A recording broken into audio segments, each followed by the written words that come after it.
오늘은 모든 시선을 주님께 드리고 라는 제목으로 함께 말씀을 나누고자 합니다. 오늘 말씀은 신명기서 1장 30절에서 31절 말씀입니다. 제가 봉독하겠습니다. 너희보다 먼저 가시는 너희의 하나님 여호와께서 애굽에서 너희를 위하여 너희 목전에서 모든 일을 행하신 것 같이 이제도 너희를 위하여 싸우실 것이며 광야에서도 너희가 당하였거니와 사람이 자기의 아들을 안는 것 같이 너희의 하나님 여호와께서 너희가 걸어온 길에서 너희를 안으사 이곳까지 이르게 하셨느니라. 아멘. 11월의 마지막 주일입니다. 2023년도도 이제 한 달 정도밖에 안 남았습니다. 세월이 정말 빠르게 지나감을 다시 한번 느낍니다. 우리 회복교회 역시 이제 세워진 지 4년 차를 지나고 내년에 5년 차에 접어듭니다. 지나간 과거를 생각하고 어떻게 지나왔는지, 지금의 우리 마음은 어떤지 살펴보고 또 앞으로는 어떻게 될지 그 모르는 그 미지의 세계로 저희는 또 나아갑니다. 코로나라는 생전 처음 겪는 그런 시대를 거쳐서 이제 정상으로 돌아온 지금, 여기 말레이시아 한인사회도 많이 예전으로 돌아간 듯합니다. 어떤 분들은 그래봐야 이제 한 60% 정도다라고 하지만 그래도 꽤 많이 예전과 같아진 느낌입니다. 한 해를 마무리하며 신명기의 말씀을 읽으니 왠지 동병상련의 마음이 듭니다. 물론 광야 생활을 마무리하고 이제 가나안 땅을 앞에 둔 이스라엘 백성에게 모세가 설교를 하는 것과 지금 우리가 지나온 길을 비교할 수조차 없겠지만 지나온 것을 돌아본다는 측면에서는 그런 비슷한 감정을 느끼게 됩니다. 신명기는 모세의 마지막 설교입니다. 성경에서 가장 긴 설교이고 죽음을 앞둔 설교자가 모압 평야에서 지금까지 자신을 따라 애굽에서부터 나온 이스라엘 백성들에게 하는 마지막 설교입니다. 그들의 조상이 어떻게 행했었는지를 그 조상들의 경험과 지금 앞에 있는 각각 개인들의 경험을 이야기하며 모세는 오늘이라는 단어와 이날이라는 말을 반복해서 사용합니다. 이는 너희는 이렇게 살아라. 지금 당장, 지금 즉시 이렇게 살아라 라고 모세는 마지막으로 그들에게 고별 설교를 하는 겁니다.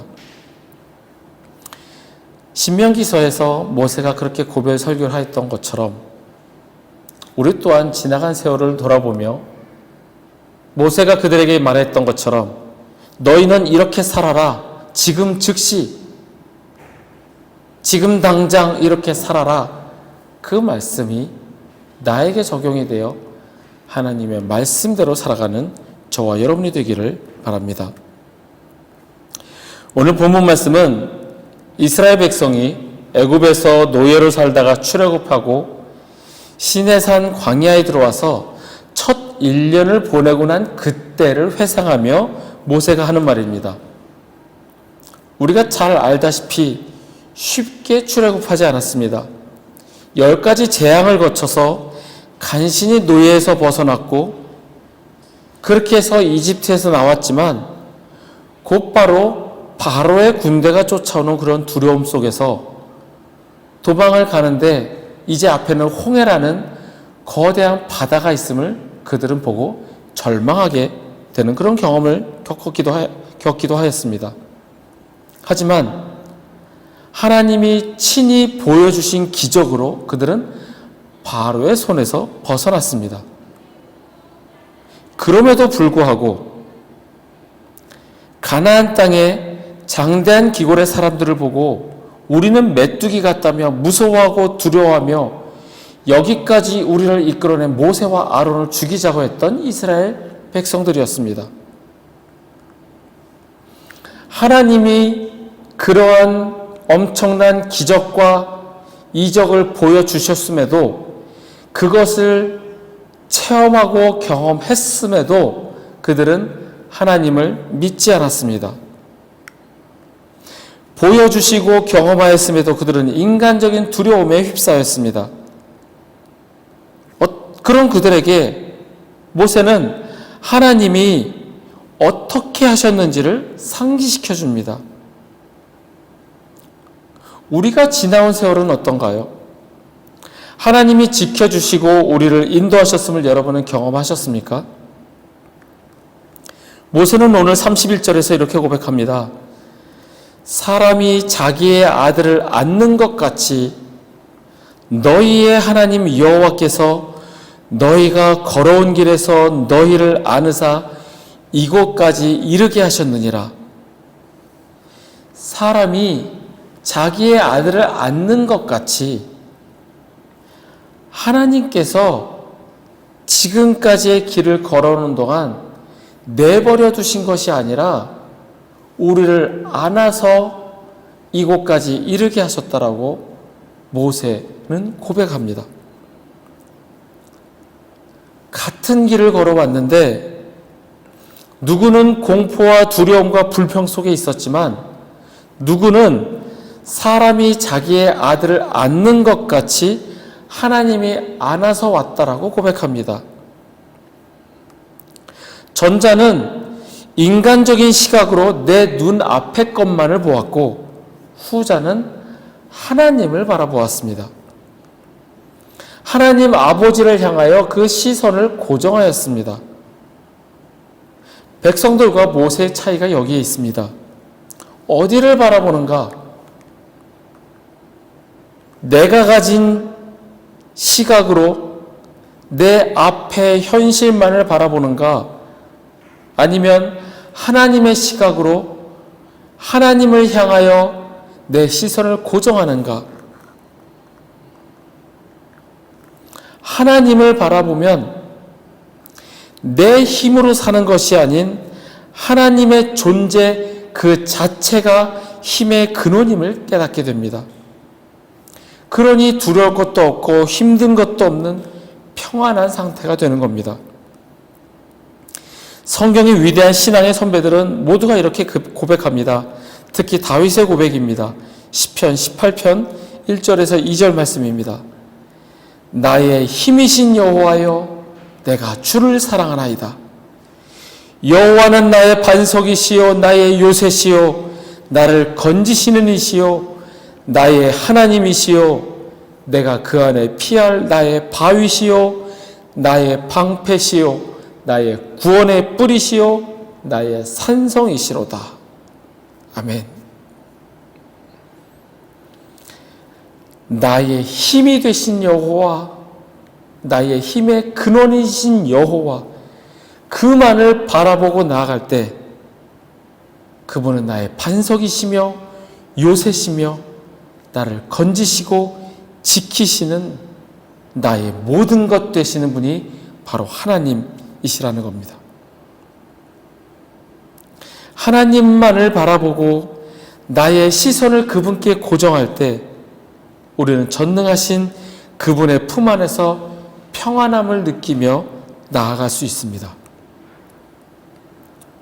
여러분이 지금까지 걸어온 길은 어떠십니까? 같은 상황을 겪었지만 모세처럼 하나님의 시각으로 하나님을 향하여 시선을 고정하셨습니까? 아니면 이스라엘 백성처럼 내 눈앞의 현실만을 바라보며 불평과 두려움과 불안 속에서 살아오셨습니까? 우리의 시선을 그분께 고정하기를 바랍니다. 두 번째로 같은 상황을 겪음에도 누구는 하나님의 품 안을 경험하고 누구는 내 현실만을 바라보며 불안하니 그러면 어떻게 하면 모세와 같이 할 수 있을까? 입니다. 모세를 떠올릴 때 저는 늘 기억나는 말씀이 있습니다. 신명기 34장 10절의 말씀입니다. 그 후에는 이스라엘에 모세와 같은 선지자가 일어나지 못하였나니 모세는 여호와께서 대면하여 아시던 자라. 그 후로 지금까지 이스라엘에 모세와 같은 예언자는 다시는 일어나지 않았다. 그리고 모세는 하나님께서 얼굴을 마주보고 아시던 사람이다라고 기록을 합니다. 하나님과 얼굴을 마주보고 대면해서 이야기하던 사람이 바로 모세입니다. 그만큼 친근하고 깊은 관계를 가진 그런 사람이었습니다. 당시에 하나님의 얼굴을 본다는 것은 결국 죽음과 같았습니다. 거룩하고 정결한 하나님 앞에 죄인의 모습으로 선다라는 것은 그 즉시로 죽는 것이었습니다. 그렇다고 모세가 전혀 흠이 없는 사람이었습니까? 모세 역시 흠이 있는 사람이었지만 그는 하나님의 얼굴을 마주보고 직접 대화하던 친구 같은 사이였습니다. 모세는 하나님과 늘 인격적인 교제가 있었기에 하나님의 얼굴을 마주보고 대화할 수 있었습니다. 묵상하고 고백하고 기도하는 삶, 주님만이 모든 것의 근원임을 믿고 오직 주님만을 따랐던 삶, 그러했기에 그는 하나님을 대면할 수 있었고 다른 것을 보는 것이 아니라 하나님만 바라볼 수 있었습니다. 그런데 우리는 교제를 생각을 할 때 기도를 떠올리고 내가 열심히 기도했으니 그것으로 충분하다라고 우리는 착각합니다. 하나님과의 교제가 내가 원하는 것을 나열한 그 기도와 같다라고 우리는 착각을 합니다. 그리고 그 기도가 이루어지지 않으면 왜 하나님은 내 기도를 들어주시지 않지? 내 기도가 부족한가? 이렇게 생각할 때가 있습니다.